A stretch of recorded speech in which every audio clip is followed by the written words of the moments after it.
खूबसूरत चेहरा और अपनी झील सी आंखों से लोगों का दिल जीत लेने वाली 70 और 80 के दशक की बेहतरीन अदाकारा रही शर्मिला टैगोर के बारे में आज हम लोग चर्चा करेंगे। जब शर्मिला हंसती थी तो उनके गाल में पड़ने वाले डिंपल सबका मन मोह लेते थे। बॉलीवुड ने शर्मिला को मृगनयनी का टाइटल दिया गया था। शर्मिला का जन्म 8 दिसंबर 1946 को हैदराबाद के हिंदू बंगाली परिवार में हुआ था। शर्मिला के पिता गीतेंद्रनाथ टैगोर एल्गिन मिल्स के ब्रिटिश इंडिया कंपनी के मालिक के महाप्रबंधक थे। इनकी मां असम की रहने वाली थी। शर्मिला टैगोर का बचपन कोलकाता में बीता। शर्मिला टैगोर नोबेल प्राइज विजेता रविंद्रनाथ टैगोर की परपौत्री है। शर्मिला की नानी रविंद्रनाथ टैगोर के भाई ब्रिजेंद्र नाथ टैगोर की नातिन थी। शर्मिला का मन पढ़ाई लिखाई में बिल्कुल नहीं लगता था। उन्हें बस सजना सवरना, अच्छे अच्छे कपड़े पहनना, घूमना फिरना पसंद था। एक बार जब शर्मिला महज 13 साल की थी तभी अचानक मशहूर फिल्मकार सत्यजीत रे ने शर्मिला को देखा और शर्मिला को बंगाली फिल्म अपूर संसार में ब्रेक दिया। लेकिन शर्मिला का फिल्मों में आना इतना आसान नहीं था। जब डायरेक्टर सत्यजीत रे शर्मिला की मां से मिले और उन्हें अपनी फिल्म में लेने का ऑफर दिया तो शर्मिला की मां खुशी खुशी तैयार हो गई। लेकिन उनके पिता को शर्मिला का एक्टिंग करना बिल्कुल पसंद नहीं था।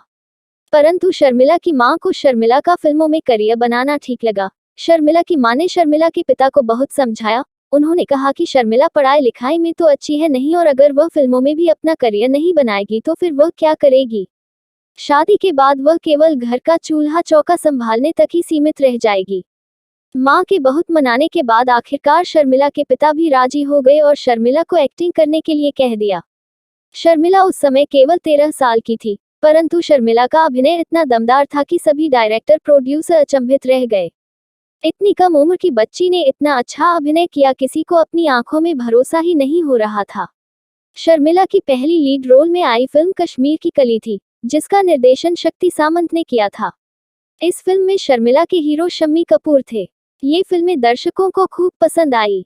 शर्मिला के द्वारा निभाया गया रोल भी दर्शकों को खूब पसंद आया। शर्मिला उस दौर की बिंदास अभिनेत्रियों में जानी जाती हैं जब अभिनेत्रियां साड़ी पहनती थी। तब शर्मिला ने पहली बार बिकनी पहनकर सबको चौंका दिया था। शर्मिला से पहले किसी अभिनेत्री ने बिकनी नहीं पहनी थी। फिल्म सावन की घटा में शर्मिला ने बहुत छोटे कपड़े पहने थे। 1966 में फिल्म फेयर मैगजीन के लिए बिकनी में फोटोशूट कराकर शर्मिला ने हंगामा मचा दिया था। इतना ही नहीं, 1967 में आई film an evening in Paris और आमने सामने में शर्मिला ने बिकनी पहनी। फिल्म इंडस्ट्री में शर्मिला का ये बिंदास अंदाज लोगों को काफी पसंद आया और शर्मिला को इंडस्ट्री में स्थापित कर दिया। दर्शक उस समय कुछ नया देखना भी चाहते थे, जिसे शर्मिला ने पूरा कर दिया।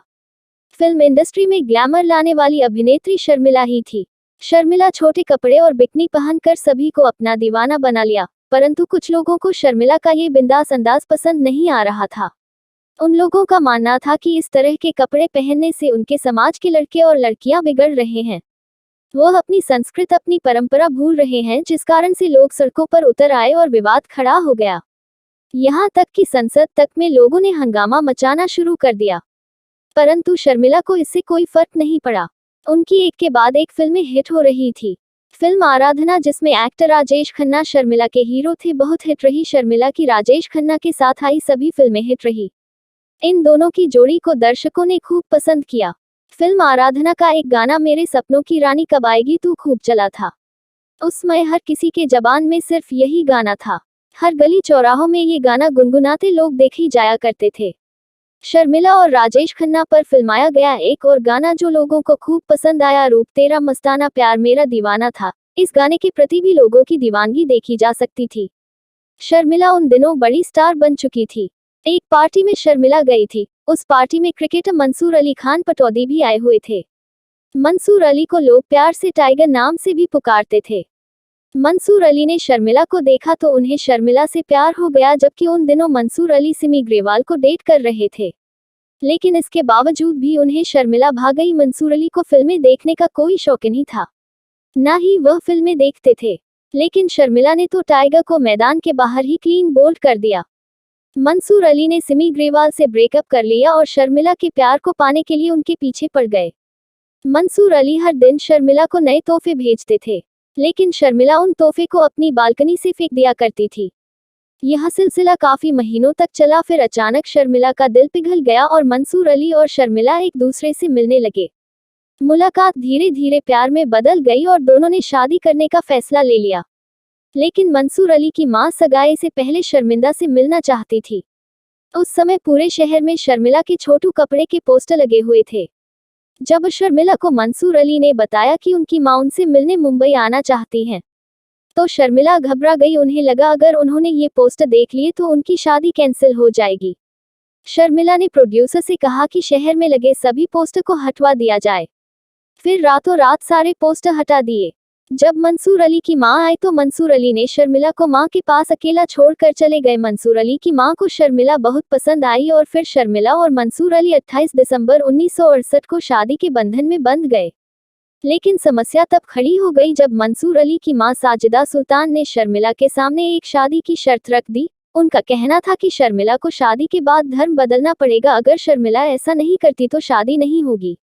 लेकिन शर्मिला मंसूर अली को बहुत चाहती थी। शर्मिला मंसूर अली को छोड़ना नहीं चाहती थी, जिस वजह से उन्होंने अपना धर्म परिवर्तन कर लिया और वह एक हिंदू से मुस्लिम बन गई। शर्मिला का नाम भी बदलकर आयशा सुल्तान रख दिया गया।